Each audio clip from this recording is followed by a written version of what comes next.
So you said you've been in for 6 years now? Going in 6. 6 years, Yeah. okay. Are you a lifer? Not here. But are you going to stay in for 20? Probably. At least. I'm going to tell you point blank. Once you get over that 10-year mark, you're done if you Just get stick out. with it? Yep. Yeah, I literally, I think I have, what's today's date? I have 4 days, and I hit 10 years. Damn. So you're staying in for life. Oh, I'm probably staying in past 20. I've learned that. That's a whole other Yep, story yep, to get into. No. But so you within your 6-year mark, is Yes. this your first deployment? Yes. Okay. That's Did you? Huh? That's pretty good. Yeah. It's Yeah. well. It's so. Were you forced to go on this, or did No, you volunteer volunteer. for it? Volunteer. Yeah. There's been a lot of volunteers I actually heard been Yeah. talking about this. So I'll tell you why. The volunteering versus non-volunteering. And not to take away from it, I'll go back to what you were saying. If you're volunteer for this, you have so much time when you come back. Now let's say at the time there was trouble with Russia, there was trouble with things going on that combat could have happened. I'm not saying it's going to. That gives you, when you come back, a time where this mission was not combat. The next mission might be, but this gives you a solid, like, I'll say year, to where if something happens, you don't have to worry about it. It's off your back for a bit. Right. So a lot of people were thinking that, like, this is like the solid gig, the better of the two. I was the opposite. I wanted to see some action. Oh, famous last words. You say that now. Yeah, I know. I'm like, I want to get my my combat veteran status and all that, and I was just like oh, there's like 50-50 chance, and I was just like, damn. There's no 50-50 chance. You ain't gonna see shit here. Well, that's what you know how they always say the recruiter feeds you some bullshit. Well, the people were feeding me some bullshit, and I was just like, God damn it. Leg is cramping up. Yeah. But so when I enlisted, one of the questions I asked the recruiter was, what is the mortality rate? Because I always hear about people getting blown up and shit. And so like I enlisted in 2019, so that wasn't like too far removed from like the Iraq War era and shit like that. So people were still idiot bikes, running over IEDs and shit. I still want to hear what he said to you. What did he tell you the likelihood? Well, he didn't talk likelihood or anything like that, but she mentioned statistics. She mentioned... You don't want to scare them. It was like 1 in 4 that enlisted, and I remember thinking, oh, okay, that's no big deal. But then she went on to say that most people like had PTSD and would commit suicide. And at the time, I was like, oh, okay, well, I'm not going to do that. And then I got to thinking, well, a statistic is a statistic. So whether you die in hitting an IED or something happens like mentally, psychologically after you get out, the end result is the same. So I don't know why I was so cavalier about just glossing over that detail. Right. If it wasn't instantaneous death, then it doesn't count. So I don't know what I was thinking. Let me explain something to you a little bit. I went over Iraq 2007 to 2008. Right. There were VBIDs, IEDs, and there was another one too. The odds of getting hit by any of those IEDs and VBIDs and everything like that, you had a better chance of getting struck by lightning from the National Guard. A better chance. I didn't say it didn't happen, but you had a better chance. So a lot of statistics that she told you was correct, but that's regular Army and not National Guard. Right. So just want to make sure they know that. I mean, we all do the same job, but for some reason, the National Guard does not do what the regular Army does. They do it either better or they do it just completely differently.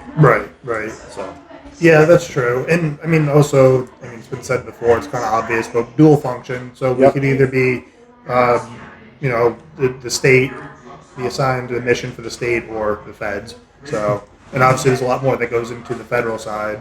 Those rotations, they plan years in advance. I first learned about this deployment like 4 years ago. So like they knew about this for years. They had years ramping up to it. Whereas with the federal level, if you're active duty, you could be here today and then you're overseas tomorrow. Like I think there's a lot more. I don't know if it's uncertainty, but a lot more spontaneity, I suppose. Things can just come up and yeah. but you got to make sure, you got to remember everything changes in a second. So Right. we could be out of here and we could be in Russia invading at this point. Right. Not likely, but we could be. Theoretically, yeah, anything's possible. So going on this deployment and choosing this deployment, what was your expectations and were they met? Well, we're like 3 months in, so I don't know if I can say conclusively. But Well, being 3 months in, So what was your far. expectations? yeah. Well, I expected for this to just be a complete shit show. Like I expected just nonstop, 24/7 bullshit. Minimal sleep, constant frustration, and just a total shit show, just through and through. So you're half right. Yeah. I would say for every month we've been here, it's gotten a little bit worse. The first month was the cakewalk. Overcoming the jet lag was like the worst part of it. But Hold up on that. The first month was because when we got here, all those holidays happened, so we kind Yeah. of got screwed in that one. So what do you call it getting screwed? I called it a lot of free time. But That's you. You're right. It was. Don't get me wrong. There was a lot of free time Yeah. the first month we got here, but if you notice, there wasn't a lot of missions either Right. because of that. So we got screwed because one, we can't have alcohol. right. Two, people were getting into trouble because they were bored. Right. That's the amount. The complacency set in really early. Real quick. Yeah. Real quick. And then the other thing on top of that, right? The third thing was everyone's getting caught doing those stupid things, and then they're coming up with, oh, maybe we should get them busy and have them do stuff. So then we're taking classes that we're looking going, what? Yeah. Stuff that we've either already, we've rehashed Yes. constantly, and it's just been so thoroughly beaten into our heads that it's just to the point of just it being annoying, or things that have little to no impact on what we'll be doing here. So, All right, so let's go to the second and third month. well, like I said, it got progressively. It's not bad, but just a lot of stupid bullshit, a lot of busy work.